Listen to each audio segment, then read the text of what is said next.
Good evening, Millersville, and welcome to Ville News. I'm your host, Devin Irizarry, alongside the one and only Shaye Holmes, here to give you the latest local, state, and national headlines. Coming up in this episode, we have updates on National Native American Heritage Month celebrations, a new heating bill program, and updates on Elon Musk's Twitter purchase. Stay tuned because Ville News starts right now.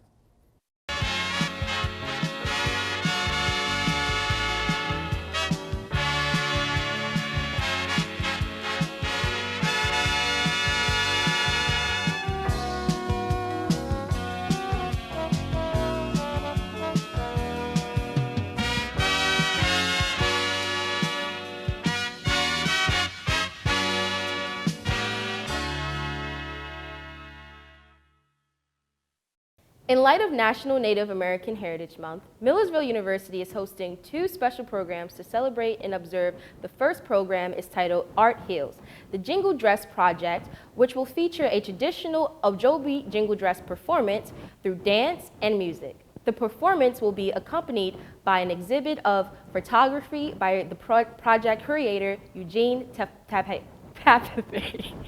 The program is new music, Distant Thunder, which discusses hope, redemption, and finding identity and follows the story of a young Native son. Both of these programs will take place at Millersville University Center in downtown Lancaster City. Lancaster County has been ranked the #1 best place to retire according to the U.S. News and World Report. Senior editor for the Retirement Report, Emily Brandon, shared that Lancaster has a mix of small-town charm and useful amenities that retirees find appealing.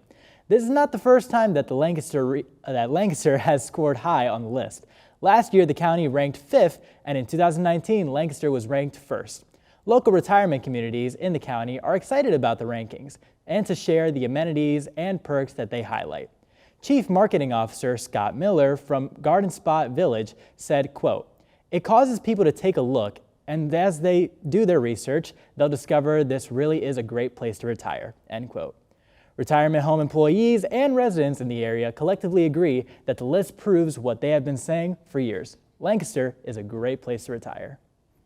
Now let's head to Ryan Argenti for a quick forecast. Ryan, what can we expect with the weather this week? Yeah, Devin and Shaye, we're actually looking at a pretty mild start for this week and going into the rest of this week. And checking out Lancaster right now, mostly cloudy conditions right now, but temperatures not looking too bad, 58 to 62 degrees. And pretty pleasant out there. I have the full forecast coming up here in just a bit, so stay tuned to Ville News. When we get back, we'll have updates on a new program to assist Pennsylvanians in paying for heat this winter. Ville News will be right back. A new program launched by Pennsylvania state government is helping low-income individuals and families pay their home heating bills. This program, which is titled the Low-Income Home Energy Assistance Program, or LIHEAP, has a high expected demand. The income limit for LIHEAP is 150% of the federal poverty limit for individuals. It totals to a gross income of $20,385 per year, and for a family of 4, the max gross income is $41,625 per year. Pennsylvanians do not need to know their eligibility in order to apply, and those who were denied previously can reapply. The State Public Utility Commission is advising residents who are experiencing heat cost issues to seek out programs that can reduce the strain. The program's applications are opened on November 1st and will close April 28th, 2023. Just under a week away from the election, the Pennsylvania Supreme Court has made a decision that could affect the results. The court has ruled that incorrectly dated or undated ballots cannot be counted by election boards. The court stated that they now are directing all PA County boards of elections to set aside and preserve any ballots that are dated incorrectly on the outer envelope. This ruling is in response to a lawsuit from the Republican National Committee and the Republican Party of Pennsylvania. The decision was evenly split in the PA court, with 3 justices ruling in favor and 3 ruling against. The Department of State is looking into the order as well, but says it believes that state voters should directly follow the guidelines presented on envelopes. Pennsylvania does not start counting ballots until Election Day, so residents across the state are waiting to see how this ruling will affect the results. Well, it's November 2nd, and it's almost 70 degrees outside. Oh, ridiculous. I was so looking forward to the fall weather, the hoodies and stuff, and now I gotta walk outside in shorts. Oh, I feel you. insane. I feel you. Sweating. It's crazy, I know. It With that is. being said, let's go to Ryan Argenti with the local weather. Good evening, everyone. I'm student meteorologist Ryan Argenti here with your latest Ville News weather forecast.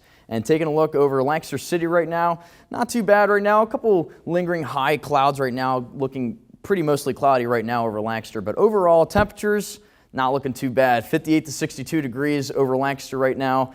It's not exactly mean and clear, but it's pretty pleasant right now throughout the lower Susquehanna Valley. And taking a look at the rest of the conditions for tonight, tonight's not looking too bad. 40 to 44 degrees. The clouds are going to start to clear up as we do have high pressure building into the region. So we're going to have a very nice rest of this week coming up here. And as we head into Thursday, Thursday's not looking too shabby. 64 to 68 degrees, mostly sunny and beautiful for your Thursday. So if you guys are planning on doing any type of sports activities outside, it's the great day to do it for Thursday. And checking out Thursday night, not too bad, 42 to 46 degrees, mainly clear as well. So if you want to go for a late night walk, there you go. That's another good time to do so. And for Friday, 66 to 70 degrees. It's getting pretty mild at the end of this week, let me tell you. Pleasant and mostly sunny as well. And radar is not going to be too busy with any showers or any precipitation, if you will. So, like I said, we do have high pressure building into the northeast. It's just over Canada right now, but that high pressure is going to be in close enough proximity to us to be giving us these mostly sunny and pleasant conditions as we head into the rest of the work week here. But as we look out in the plains right here, you can see this low pressure that is associated with the cold front. That's actually going to be coming our way as we head into Sunday. Maybe Sunday night going into Monday, but for the southern plains here, we're looking at some very severe thunderstorms, and even I wouldn't be surprised if there was probably a couple tornadoes or 3 tornadoes down towards Texas, especially eastern Texas. But for us up here, we're going to be staying pretty calm. That high pressure is actually going to be keeping that cold front at bay and those clouds and those showers at bay. So we won't be seeing any of those storms or showers for Sunday going into Monday. But our futurecast, that was just our futurecast there.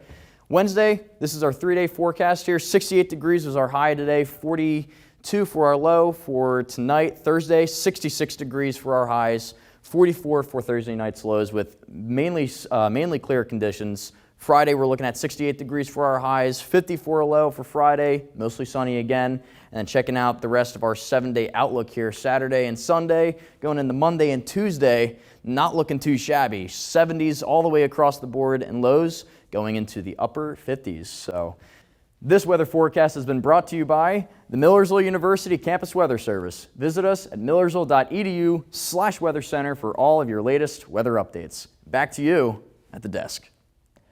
When we get back, updates on Elon Musk's Twitter purchase and a deadly stampede in Seoul, South Korea. Ville News will be right back. Elon Musk has bought Twitter after weeks of fighting with the company to forego the $44 billion deal.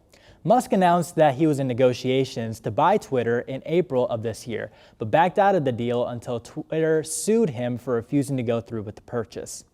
Elon Musk has successfully gained ownership of the social media platform as of October 27, 2022, and has already made large changes to the website. The CEO of Tesla and SpaceX dissolved the Twitter board, including the previous CEO, Parag Agrawal. Musk is also reported to fire 75% of Twitter's 7,500 employees. The tech giant is reportedly planning on having verified users pay $20 a month to keep their verification status. It is unknown when Musk plans on appointing a new executive board. At least 250 people have been harmed following a deadly stampede on Halloween in Seoul, South Korea. There are 151 reported dead and another 149 injured in a crushing crowd during a Halloween celebration. The city's fire department stated that this was one of the deadliest peacetime events in country history. The crowd surge happened as over 100,000 people gathered to celebrate on a narrow street in the nightlife district. Questions and criticism have been risen about the city's crowd management, and planning for large events. A nurse who was on the scene told officials that about 50 people showed signs of blue skin or were bleeding from the face. Others had fractured skulls and most had no pulse. Seoul police have launched an investigation on the fatal event while South Korea mourned the losses. Well, that's all we have for this week. For Ville News, thanks for watching, and make sure to tune in next week for the latest local, state, and national headlines.